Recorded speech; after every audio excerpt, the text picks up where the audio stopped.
Is Christianity essential for morality? So, picture this. It's late at night and you're doom scrolling through social media. Suddenly, a post appears declaring that without Christianity, or any religion really, there'd be no morality. No good deeds, no empathy, no social cohesion, just chaos. Sound dramatic? Well, yeah, it kinda does. But it raises a big question. Is Christianity truly the backbone of moral behavior, or can people figure out right from wrong all on their own? Let's rewind to before Christianity, even before large-scale civilizations. Humans, as far back as we can trace, lived in small communities where cooperation was a must. Anthropologists and evolutionary biologists suggest that empathy, altruism, and fairness evolved because they helped groups survive. Richard Dawkins, for example, in The Selfish Gene, talks about how seemingly selfless behavior can actually give you an evolutionary edge. By cooperating, sharing food, protecting each other from predators, we stayed alive longer. Over time, behaviors that supported the group stuck around. In other words, morality might be older than any holy text. Fast forward a few thousand years. Long before Christianity took center stage in Europe, societies were already laying down moral codes. Ancient Greece had the Stoics, who urged rational living and virtue as the path to a good life. In China, Confucianism taught social harmony, respect and duty, without leaning on a single creator god. Buddhism focused on compassion and reducing suffering. Across the world, folks figured out how to get along without a mandate from a monotheistic deity. This tells us that moral systems can emerge from human reasoning, cultural experience, and philosophical debate. No single religion required. Of course, Christianity left a huge mark on Western ethics and laws, but history's complicated. The Crusades? Not exactly a love fest. The Inquisition? Witch hunts? Not the highlight reel of Christian compassion. Plenty of heinous acts were done in the name of faith, even though the core teachings of Christianity, love your neighbor, forgive people, preach the opposite. This gap between message and action suggests something important. Morality isn't guaranteed by religious doctrine alone. How people interpret and wield religious teachings can matter more than the teachings themselves. And then there's science. Galileo got in trouble for saying the Earth revolved around the sun. He challenged church authority and, surprise, surprise, he got smacked down hard. It shows that rigid interpretations can stifle new ideas. If being moral requires openness to truth, then a system that sometimes suppresses truth seems, at least historically, problematic. What about Jesus, the historical figure versus the divine Christ? Early references outside the Bible are scant and sometimes disputed.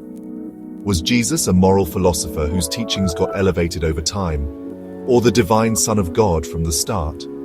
If his moral guidance stands on its own, compassion, forgiveness, justice, then maybe his divinity isn't the only reason people find it valuable.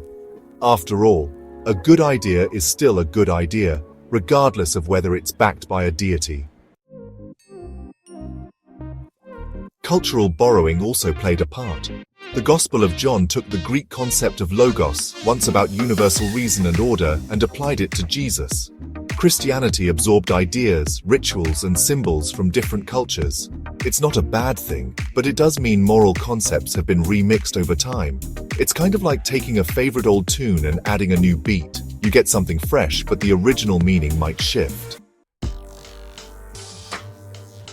And let's talk about the Bible itself. It's a library of texts, spanning centuries, cultures, and authors. You've got parts that say love your neighbor, and parts that endorse things we'd call barbaric today. Which do you pick as your moral guide? People have used scriptures to justify everything from slavery to emancipation, from waging war to making peace. It's not that Christianity can't inspire morality, it clearly has. But it's flexible enough that readers can find moral codes or loopholes for just about anything. Religious institutions are powerful, and power can be resistant to change. As the world evolves, think women's rights, LGBTQ+ acceptance, scientific discoveries, churches often struggle to keep up. That's not unique to Christianity, by the way. It's something big institutions do. But it raises the question, does morality need such top-down authority, or can it flourish from the bottom up, through dialogue, empathy, and critical thinking?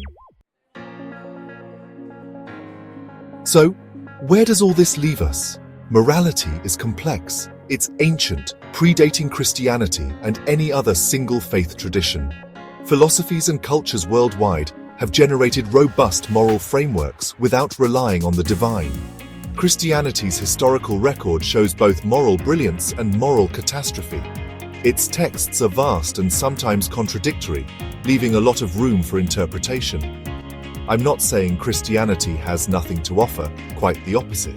Its teachings about love, humility, and justice can be incredibly powerful, especially if we treat them more like a philosophy that encourages critical thinking and compassion, rather than a rigid rulebook. It could enrich moral discourse if we're open to new interpretations and willing to question and adapt. Maybe the question isn't, is Christianity essential for morality? But how can we draw on all our resources, religious, philosophical, scientific, cultural, to better understand what it means to be good? Because morality might not be about pleasing a deity or obeying ancient texts. It might be about understanding each other, building trust, and growing more empathetic over time. This isn't a neat, tidy conclusion, but maybe that's the point. Morality's messy. We can embrace that messiness, learn from it, and work towards a more compassionate future. Whether you find guidance in church pews, philosophy books, meditation mats, or heartfelt conversations over coffee, what matters is that we keep asking questions, keep challenging ourselves, and keep striving to do better. Thanks for hanging out with me on this little intellectual road trip. If you've got thoughts, disagreements, agreements, epic philosophical tangents, drop them in the comments. Let's keep the conversation going. Don't forget to like, subscribe, and maybe think a little differently next time someone says, no religion, no morality. Until next time, stay curious.